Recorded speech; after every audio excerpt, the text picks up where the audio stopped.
All right, so get ready because we are diving deep into a story today that is all about family ties and all those messy emotions that come with them. You guys sent in this collection of Reddit posts and it is wild. It centers around this woman's marital crisis, and let me tell you, it is a roller coaster. My husband, male 33, told me, female 28, that he's in love with my sister, female 32. I'm pregnant and I don't know why this is happening to me. My sister and I had a shitty life growing up with a passive mother and abusive stepfather. My sister was my protector and role model since no one of the adults were. She tried to shift my stepdad's abuse on her when he got drunk so he wouldn't hurt me. When she left for college, she let me stay in her bed while she slept on the floor in her student room. The days I managed to run away from home. When I turned 16, she let me move in with her permanently. We never saw our parents again. My husband is very similar to my sister. They're both very calm and kind, both very intelligent. They have the same sense of humor, love the same music, books, movies, and games. It's like a weird perverted thing that I found the male version of my sister to fall in love with. They get along very well, and that was so important to me because they're my only family. We got married a year ago after 6 years together, and I'm 27 weeks pregnant now with our first baby. My sister met her boyfriend, male 30, a year ago. He got along very well with me and my husband, although I always felt that my husband never really liked the guy. When I asked him once why he didn't like him, he got flustered and told me that he didn't know it was noticeable and apologized. He told me he just didn't think he was good enough for her. Her boyfriend proposed to my sister last night. We were just having pizzas, and they were having beers in my sister's balcony, and the boyfriend just suddenly went down on his knee and took out a ring. She was very surprised but happy all the same and said yes. When we went back home, my husband was a little tipsy. He told me he wasn't tired and that he's going to take one more beer and watch TV and that I should go to bed. I went back to the living area, and he was sitting there crying. I asked him what's going on, and he told me that he was in love with my sister, has been for years, but that he knew how wrong this was. He told me that he loved me very much and promised to be a good husband and father to our daughter. He slept on the couch. He's still sleeping now. I'm shocked and full of anxiety. I don't know what to do or how to feel about this. My sister, should I tell her?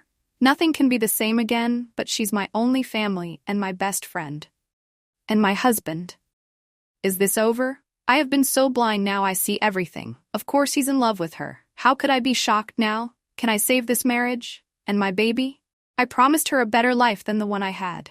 I promised her kind and loving parents. I can't let her come to this world with estranged parents and new people in their lives. What can I do? Edit for an update. He is awake now, and I have spoken to him. He apologized for hurting me last night. He said that he just felt despair, like he had something very beloved and important in his life that he lost, and he was mourning it. He told me he loved me very much, and he wanted for this to work for us and the baby. I asked him if he loved her more than me, and he said it's just a different type of love. I asked him if he could choose between me or her. He said he'd choose me. I asked him if he thought she was more beautiful, and he said that I'm conventionally more attractive. I asked him if he has stayed with me all these years to be near her. He said I was being unfair to him because he did love me. I asked him if he is okay with never seeing her again. He teared up, but then said he would do anything to save this marriage. He then added that he never really had a mother or a female figure in his life. That's probably why he's attached to her, because she is very warm and loving. I asked him, do you love her as a mother figure, or do you want to sleep with her? He didn't want to answer. I asked him if he fantasized about her while sleeping with me. He refused to answer at first, and then said, why are you doing this to yourself? I asked him if he will lose interest in me if she's out of our lives, and it's just us. He looked like he was thinking about this for the first time, and then he said that he chose me and my baby. He wants to start therapy and counseling because he thinks this marriage is salvageable. Update 2. We had a dinner with my sister and her fiancé. My husband was unusually silent and didn't initiate any talk with my sister. and he barely looked at her. It was a nice dinner. My sister is too happy to notice anything with her engagement and trip tomorrow. Before she went, however, my husband hugged her longer than usual. He told her he was happy for her and wished her a great trip, all while hugging her. Then he held her hand and told her I didn't congratulate you properly yesterday because I was drunk, and he congratulated her again. He was tearing up again. Then he hugged my sister's fiancé and congratulated him. He was silent on our way home. He told me he loved me when we got back, and that he will do anything to make this work, but that I shouldn't take any decisions while hurt. We are starting couples therapy. I want him to be 100% honest. He asked me not to tell anyone about his confession because it meant nothing. I told him that I didn't want him around my sister anymore if I would give him a chance. He asked me how this would work when we're always together. She will suspect something, and he doesn't want me to tell her because he's embarrassed. I told him he could just minimize his interactions with her. I told him to sleep on the couch again tonight because I haven't made up my mind about my next move yet, and that until then, it's the couch for him. Good night, and thanks for everything, including teaching me how to make bold text. What an exhausting day. Update 3. I'm thankful for everyone who's reaching out, asking for any new updates. I just don't think I have information enough to make a new post. But I have gone through all the comments and thank you. I asked my husband for separation because I need to be on my own to make my decision. We are also starting marriage counseling. Whether we stay together or not, I want to know everything that he has been withholding from me. He thinks I'm torturing myself, but he's wrong. I'm tortured with half-truths. With marriage counseling, I'm hoping I could get to the bottom of his feelings in a safe environment. He cried when I told him that I wanted to separate. He told me he has lost everything in one day because of a drunk confession that meant nothing. He loves me, and he wants to be with me. He suggested that we move away. He has had job offers in other cities on several occasions. He said this could be our new start. We were renovating the basement this summer to make it a guest room because our current guest's room is being turned into a baby room. He will live in the basement. It has separate entrances, and the mini kitchen is almost finished. I have decided not to tell my sister about any of this. This is my battle and my marriage. I love my sister so much, but I'll be very honest here. I resent her. I'm jealous of her. And I think I have always been jealous of her. She's a way better person than I am. I hate that I never had the chance to return the favor, as she always been perfect and never needed help. I resent that she isn't as angry as I am about the injustice we had to endure.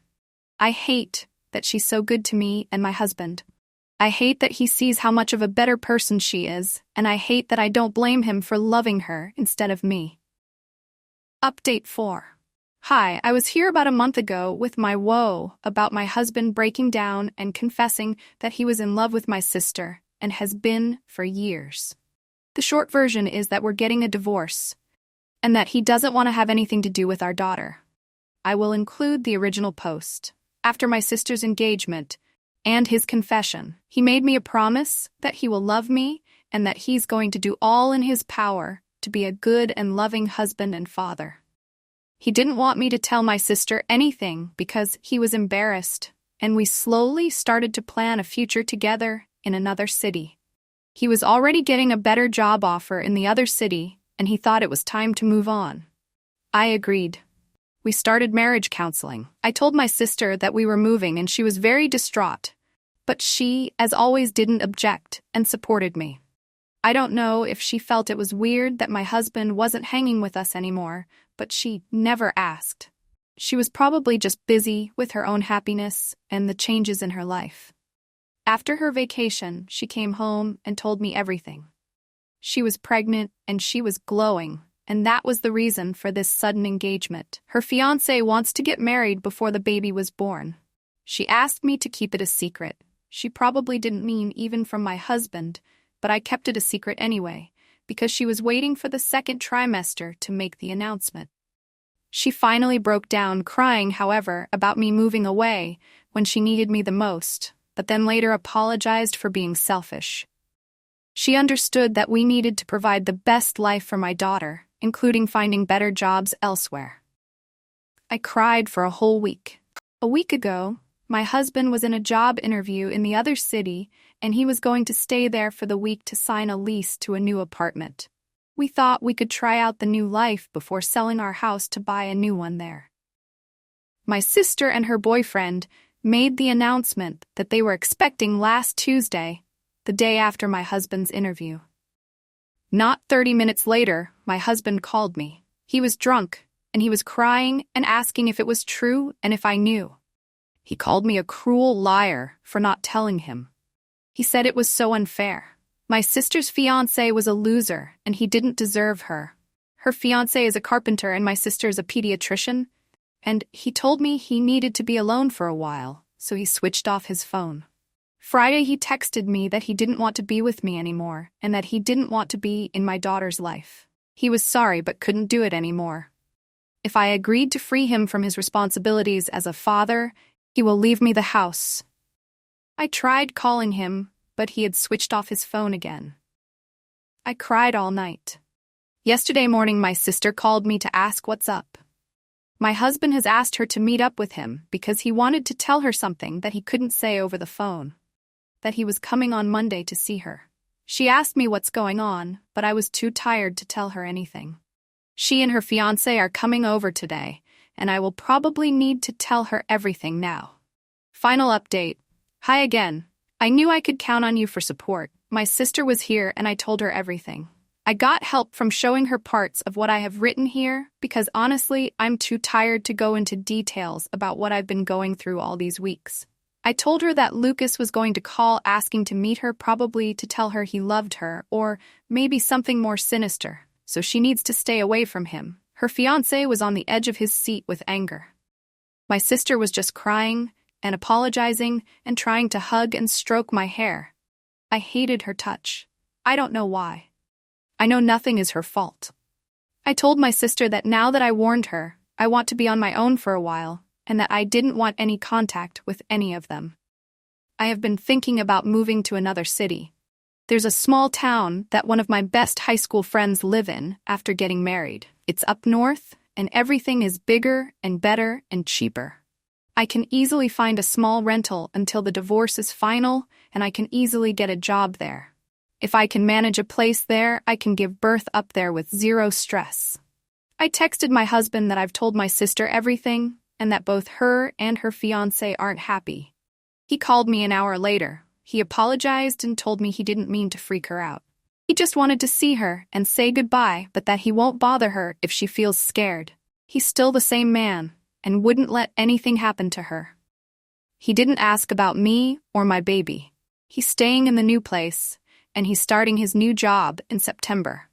He thought he would come back to say goodbye before moving to his new city permanently. My sister texted me later that she loved me and that she would stay out of my way if that's what I wanted, but to please not go through with my plans to move, because she needs me and she would do anything to make it up to me. I didn't answer. I hate it when she's so perfect and kind. Fuck off. You know, what gets me about this story is how it shows just how fragile relationships can be. Even ones that seem totally solid on the surface, you dig a little and whoa, it's like at first glance you think, oh, infidelity drama, been there. But then you start to see all these layers, the psychology, the history is powerful stuff. No, totally. So we've got an OBP, right? That's what we'll call her, the original poster. And she jumps right in talking about her childhood with her sister, and it's rough. We're talking abusive stepfather, a mom struggling to protect them, just a lot of heavy stuff that obviously shaped them. And that's key right there. Those early experiences, especially the tough ones, the trauma, they leave a mark. It impacts our relationships as adults. Big time. And it's not about blaming our past, but understanding how it feeds into who we are now. OP even mentions how her sister became like a surrogate mom for her. Someone she could always count on for protection and support. Which makes everything that goes down later even more intense. It's like having a sibling take on that parental role. It's fascinating. You see this incredibly strong bond, but then you also have to wonder about the boundaries, you know? What happens when those lines get blurred? What expectations come into play later on? It's ripe for conflict. Fast forward, right? OOP is 28, pregnant with her first kid, and seems happy in her 6-year marriage. She even says her husband reminds her of her sister. They're both described as calm, kind, sharing a lot of the same interests. Okay, that's interesting, right? Like that little detail, it stuck with me too. Why mention that? It's subtle, but it could be huge. Maybe OP is drawn to partners who reflect those qualities she sees in her sister: safety, stability. If her sister represents those things, it makes sense she'd look for them in a romantic relationship. And this is where the story takes a hard left turn. OOP's sister gets engaged, totally out of the blue, and OOP's husband just loses it. Full-on meltdown. He confesses he's in love with his sister-in-law. And not just a little crush, he says he's felt this way for years. Well, okay, so we're not in love triangle territory anymore. This wasn't just a slip-up. This was years of hidden feelings. Talk about the power of keeping things bottled up. He might have told himself he was protecting everyone by staying quiet, but honestly, he was creating a ticking time bomb right in his marriage. It's palpable, you know? Reading those early Reddit posts, you can practically feel the tension building. You sense OOP's whole world tilting as she tries to wrap her head around this, figure out what it means. It's a lot, even as an outsider just reading it. Totally. And remember, we're only getting OOP's side here. As awful as her husband's actions are, we gotta remember everyone has a story, right? Maybe his past, his own attachment style, it's all playing a part. Maybe his feelings for the sister are a symptom of something deeper he's missing. It doesn't excuse it, but it adds another dimension. That's such a good point. It's so easy to slap on labels, the villain, the victim, but relationships are messy, right? Yeah. There's always more to the story than we see at first glance. Oh man, and just when you think it can't get messier, it totally does it. Right. So OOP is dealing with this confession, right? And then bam, another truth bomb hits. Her sister's pregnant. Turns out that's the real reason for the sudden engagement. It adds a whole other layer, doesn't it? Like, you see those unexamined emotions, especially ones tied to, like, deep-seated desires. They can go haywire. The husband's freaking out. His sister-in-law is going to be with this other guy permanently. It's a crisis point for him. And he just unravels. Uh-huh. Totally shuts down, ghosts OP, then sends this ice-cold text saying he wants a divorce. Oh, and the kicker, he says he'll give up parental rights if she gives him the house. Wow. Yeah. No, it gets worse. He's like, oh, I need to meet with your sister. Got something important to tell her. Chills, right? It's like, where does love end and obsession begin? Seriously, what's he hoping to accomplish with this meeting? Is it some twisted play to win her over? Or is it darker, more about, like, controlling her, messing up her happiness? Hard to say, but those actions, not a good look. He's not thinking clearly, not about the consequences for OOP, for her sister, for anyone. Even his own kid. It's so unsettling. Yeah. And you hit the nail on the head. It's like he's completely zoomed in, tunnel vision on his own feelings. He's forgotten that real people get hurt, that his actions have ripple effects. It's not just a husband-wife drama anymore. He's pulling everyone into this mess. This is where I always come back to therapy. It's not just for when things are already falling apart. It's about learning how we operate, understanding those unhealthy attachments we might have, developing better ways of coping with stuff like this. Because this is what happens when it all goes unchecked. Heavy stuff, for sure. Yeah. But that's the reality, right? Things can spiral. And in the next update, well, let's just say it gets even more intense. So in the last Reddit post, OOP finally confronts her husband after he tries to meet with her sister. And his explanation: he just wanted to say goodbye before moving away for a new job. And that's it. That's the last update. Huh. It's almost like too easy, you know? After all that intensity, all the drama, it just ends with a goodbye. Makes you wonder if there's more to it, something we're not seeing, or maybe those missing pieces, those unspoken truths, they're part of what OP is still trying to figure out. It definitely leaves us hanging a bit. But even with the open ending, there's a lot to unpack here. Like OP decides to move to a new city, even though her sister begs her to stay. It's like the resentment, the jealousy on top of the betrayal. It's all too much. She can't accept the support, even though she clearly needs it. It's a classic reaction to that kind of hurt, you know? Think about it. The husband, the sister, it's like her whole support system just imploded. And then those old wounds, those feelings of abandonment from childhood, they come rushing back. It's like she's stuck in this cycle, pushing away the one person who represents love and stability. Man, it's tough. Sure. And it really drives home how important it is to deal with those deep-seated issues, the insecurities, the past trauma. Because as we've seen, they don't just disappear. They can hijack our lives if we let them. Exactly. We have to be aware of ourselves, you know? If OOP can start to see how her past is playing out in her present, she can start to make different choices, better choices, for herself and for her child. This whole situation, it's like a crash course in how complicated relationships can be, especially within a family. It reminds us that we can't always judge from the outside looking in. And sometimes the biggest revelations come after the dust settles, in those quiet moments when we allow ourselves to really reflect. And maybe that's the lesson here, right? Healing, growth, forgiveness, they're not finish lines, they're journeys. And sometimes the bravest thing we can do is just keep going, keep showing up for ourselves. One conversation, one memory, one day at a time. Beautifully said. And for anyone listening who might be dealing with their own family drama, their own feelings of jealousy, resentment, whatever it is, just remember this. You are not alone. These are human experiences. We all go through them in some form or another. Absolutely. So in this case, we've got a woman who's questioning if she's the jerk for calling out her friend June about some TikToks. Am I the asshole for calling my friend a creepy weirdo after she posted a TikTok about my husband? I, 28 female, am friends with this girl. Let's call her June, also 28 female. In fact, my husband, 32 male, and I often hang out with June and her boyfriend. That is, go on double dates, have weekend trips, etc. We've known each other for over 2 years. I would say that we four were pretty tight as a group, up until this weekend. My husband is an orthodontist. One of his patients is June's half-sister, Raya, 12 female. June often is the one accompanying Raya to her dental appointments. June is also a small-time online influencer. She's always recording and vlogging and stuff. Though my husband and I have made it clear to her and we're absolutely not okay with our faces in her vlogs online, and she seemed to respect that boundary. We don't use social media, apart from Reddit, and we trusted her word when she said she's not going to post us online. Cut to last weekend, my brother sent me this TikTok link with the message, "Dude, you gotta watch this." I opened the link and it directed me to June's TikTok account. She doesn't have much followers, less than 10K, but the particular video he sent me had like 500,000 views, likes, I'm not sure which. Lo and behold, it was a video compilation of my husband with the title, "God, I See What You've Done for Others." The video was honestly the creepiest thing I've ever seen. She had recorded my husband during various of our double dates together, and it was clear he wasn't even aware he's being recorded. In some of the clips, she would start with her face and then pan the camera towards my husband with a cutesy expression and mouthing words like, "Oh my God." The worst one was where he was working on her half-sister, Raya, wearing scrubs, and she'd recorded even that. She didn't even bother to blur out the kid's face while she was lying on the dental chair. I showed the video to my husband. He was horrified. He said it made him so uncomfortable and violated knowing that someone had been secretly recording him. He was angry that she'd recorded him working on a patient. He texted her asking to take down the video and delete every video she has of him. First, she feigned ignorance. Then she said that she meant no harm and that it was all for online engagement, since, I quote, "TikToks with hot guys go viral very fast," and that she'd gained a lot of followers after posting that. This was all so weird, but my husband and I got our families and friends to report the video, and thankfully it's being taken down now.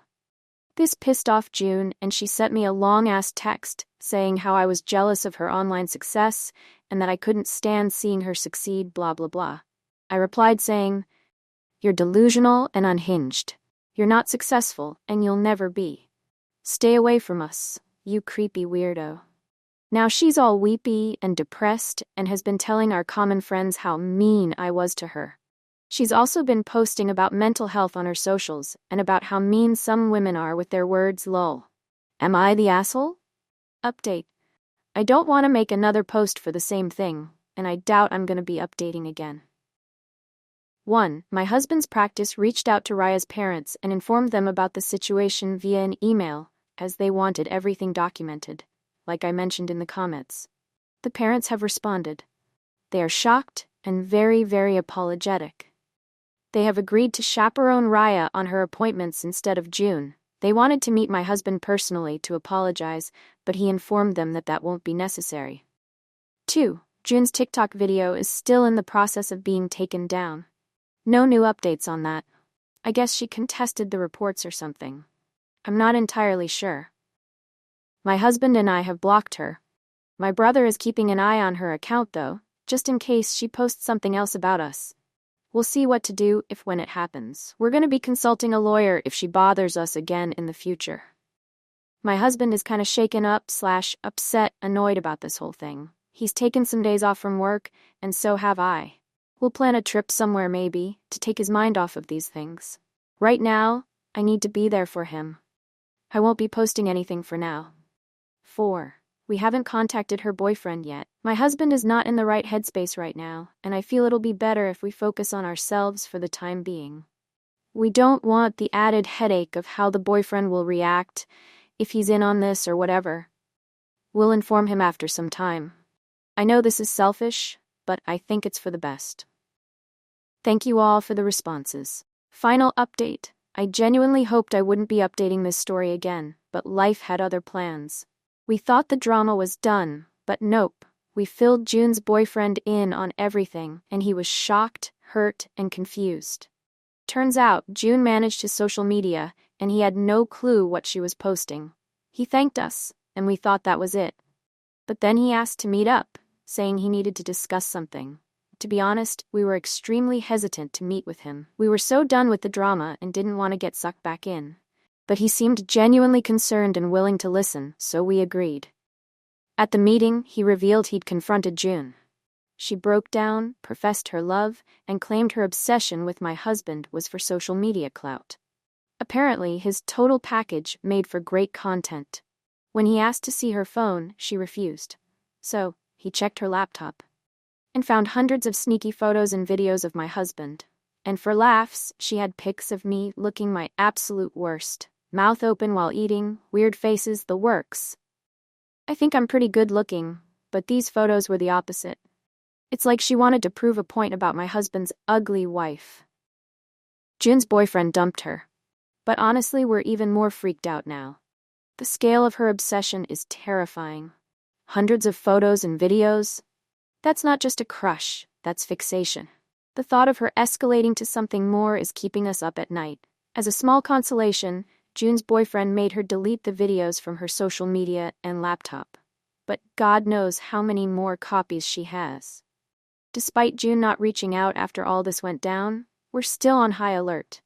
Her radio silence is kinda unnerving, and we're bracing ourselves for whatever might come next. Hopefully, it is in fact just for social media clout, not some weird baby reindeer type obsession with my husband. It's kinda unsettling how she was friends with me for over 2 years. We hung out often, we've gone on weekend trips with her and her boyfriend, we have so many mutual friends, and yet no one knew she's doing this behind our backs. Either I'm bad at reading people, or she's very good at being sneaky and deceptive. I'm also mentally kicking myself for not realizing that someone was taking pictures of me. I feel my husband and I both need to be less dumb and more aware of our surroundings, lol. On a brighter note, Raya's parents are super thankful to my husband for still treating Raya after everything. That's it for now. Hopefully, this is really the end. Apparently June had a little bit of an obsession, shall we say, with filming the woman's husband. And not just like casual, oh hey, you're on camera kind of filming. This was clearly designed to get attention. Yeah, June was creating those fan cam style videos with captions like, gotta see what you've done for others and stuff like that. But get this, the husband is an orthodontist. And June even filmed him while he was treating patients. Including her own little sister. Which, by the way, could potentially bring HIPAA violations into the mix. Whoa, seriously? Yeah, HIPAA is super strict about protecting patient privacy, filming in a medical setting without consent, especially when a minor is involved. Yeah, that's a big no-no. It's like she completely missed the memo on professional and ethical boundaries. It really makes you wonder what was going through her head. Was she so caught up in the possibility of going viral that she just didn't stop to think about the consequences? Right, like what was the game plan here? And guys, it's about to get juicy when there's an update to an Am I the A-hole post, right? Oh yeah, the update is where things get really interesting. Because it just adds layer upon layer to this whole situation. Yeah. So in this case, June's boyfriend, get this, he had no idea what she was posting online. Yeah, you can imagine how well that went over. Not well at all. He was furious. He felt betrayed, couldn't trust her. Total understandable. And he was so suspicious that he actually went through June's laptop. Oh, no. Never a good sign. Yeah, not a good sign at all. And what did he find? Hundreds of photos and videos of the husband just stashed away in folders. That's getting kind of creepy, right? This is where it starts to feel less like a harmless crush and more like, well, some people online would call this baby reindeer syndrome. Okay, hold on. Baby reindeer syndrome. Is that like a real thing? Well, not an official diagnosis or anything. It's more of an internet term that's popped up around these kinds of situations, describing an obsession disguised as fascination. It's like when people find a lost baby deer and get overly attached. They mean well, but it's not healthy in the long run. Okay, so basically June was a little too into this whole taking care of the poor, helpless husband fantasy she'd cooked up. And it's interesting because in this case, June also had a collection of, well, not so flattering photos of the wife saved on her laptop. Oh, so she's not just obsessed with the husband, she's also trying to make the wife look bad. It seems that way, yeah. It's like she was crafting a narrative. Yeah. Maybe trying to make the husband look even more desirable by comparison. Yikes. The plot thickens. Definitely. And I think this highlights a really important point about these situations. They often stem from deeper issues. We're talking about potential insecurities, this need for control, maybe even a distorted sense of reality. And when you add in the anonymity and validation that the internet can provide, things can escalate quickly. It's like on the one hand, you've got this bizarre story that you just can't look away from, but on the other hand, it's kind of terrifying, Absolutely. And I think it speaks to a larger issue that we're all grappling with in the digital age. It's like, where does harmless fun end and harmful exploitation begin, and who gets to decide? Right. And how much of our lives are being documented without our knowledge or consent? At what point does sharing something online cross that line into violating someone's privacy? Honestly, it's something we should all be thinking about more. Every time we pick up our phones, every time we hit that share button, it's worth considering the potential impact, not just for ourselves, but for everyone involved. It's a lot of responsibility, especially when you consider how quickly things can go viral and how difficult it can be to control the narrative once something's out there. Exactly. And the internet never forgets, right? So, what might seem like a funny or harmless post in the moment could have lasting consequences. This whole situation with June, her friend's husband, the boyfriend, it makes you wonder, how well do we really know the people we let into our lives, both online and offline? That's a great question. And I think it's something to reflect on. It's important to be mindful of the information we share, the boundaries we set, and the relationships we cultivate in this digital landscape. Because like we've seen today, things aren't always as they appear. Very true. And okay, this story, it's a bit of a wild ride, but it really makes you think about trust and communication and, those little warning signs we all miss sometimes. Our original poster, let's just call him Mark to keep things simple. Anyway, Mark shares this story, and a lot of the commenters, they felt it was way too relatable. It's often those shared experiences, right? Those echoes of common fears that really make these online discussions hit home. Totally. So Mark, he describes this 2-year relationship with his fiancée, Sharon. And at first, everything sounds pretty good. He makes it sound like they were generally happy. So he decides to do the whole proposal thing, gets down on one knee, and that's when things get, interesting. Am I the asshole if I break up with my fiancée after she showed a startling change of behavior after getting engaged? I, 32 male, just recently proposed to my girlfriend of 2 years, Sharon, 30 female, a month and a half ago, and it feels like the second the ring got on her finger, her attitude and behavior took a total 180. The entire time we were dating, we seemed exceptionally compatible, and at least it seemed we shared common beliefs and morals. 7 weeks ago, I proposed and she said yes, and I felt like it was the happiest moment for the two of us. But not even a week later, it's like her attitude totally flipped. I thought I knew all her friends, but one day I came home and there were 6 women I've never seen before, and Sharon introduced me to them. I was curious as to why I was just now meeting them, when I already met Sharon's 2 best friends, Michelle and Octavia, both not present, over a year and a half ago. Sharon said she wanted to make sure we were a sure thing before I met her inner circle. I found this strange, not to mention it was a weeknight and they were quickly draining my wine rack of wine. Sharon still had her own place, but she stayed with me so often she practically lives here. Still, I found it incredibly rude when they left, with 4 empty bottles of rosé in their wake. I tried to talk to Sharon about having uninvited guests on weeknights, and she dismissed my grievance very flippantly. More that she brushed me off. The following weeks, she went out with the girls several times, and when she brought the girls to my place, twice without notice, once with notice to appease me, her words, they all treated me like a butler, shaking their empty wine glasses at me for refills.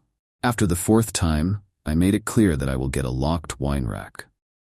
Sharon just called me no fun after that. It gets worse. Sharon decided me and the girls got off on the wrong foot and said we should have dinner together at a nice restaurant. Well, I went, and it was not great. The six kept prodding me about my life, my house, my career, but deflected every question I asked.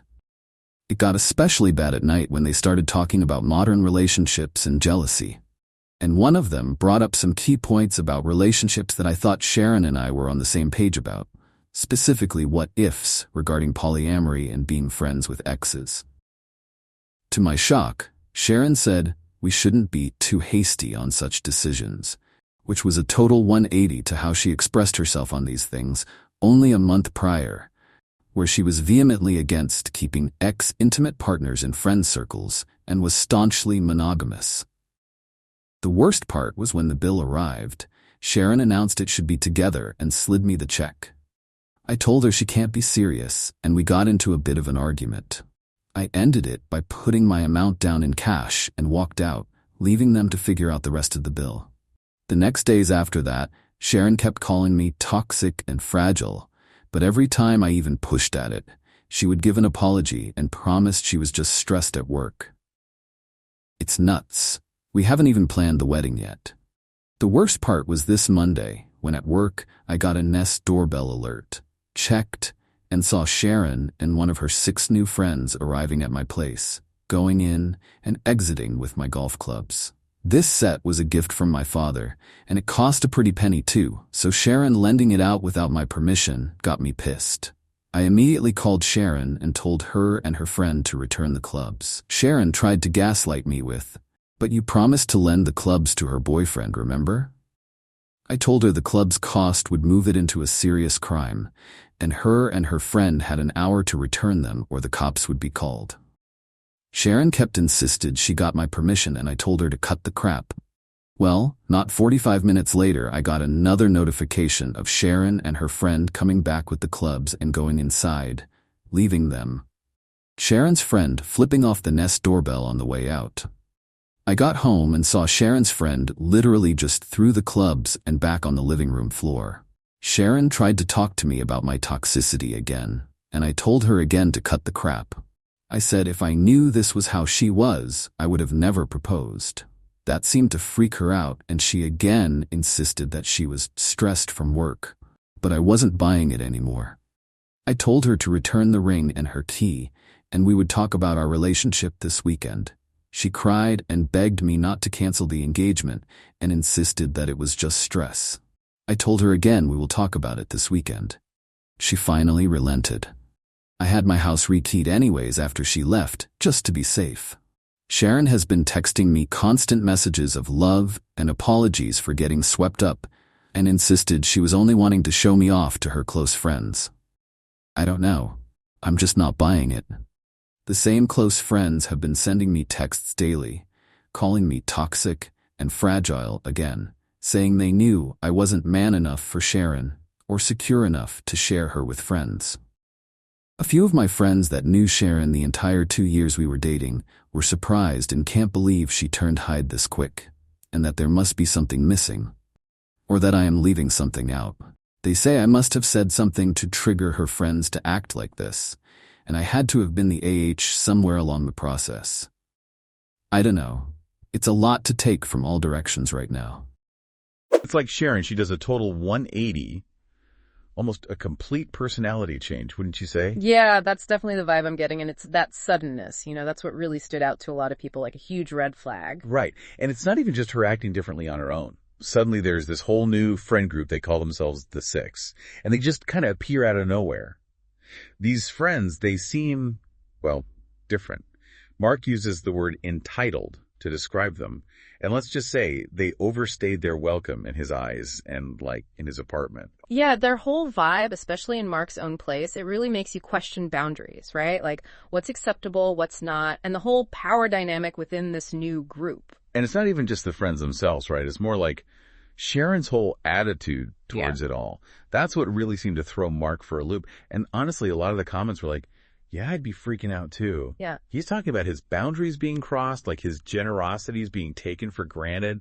Have you ever, been in a situation where you felt kind of pressured to just go along with what someone else wanted, even if it made you, I don't know, uncomfortable. Oh, totally. That feeling of like wanting to stand up for yourself, but also not wanting to rock the boat. Yeah, that's something I think we can all relate to, especially in relationships. You know, it's interesting. A lot of people in the comments, they were throwing around the term love bombing to describe how Sharon was at the beginning.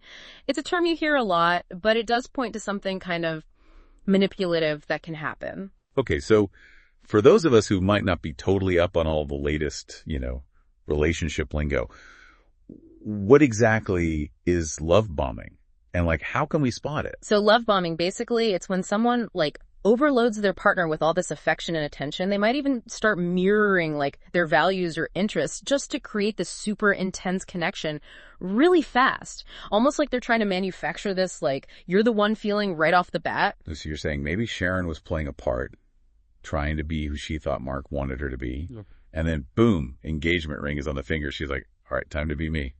It's possible, right? And I mean, some people even thought maybe she was in it for the money, the whole gold digger thing. Oh, wow. Harsh, but I mean, I guess you got to consider it. Right.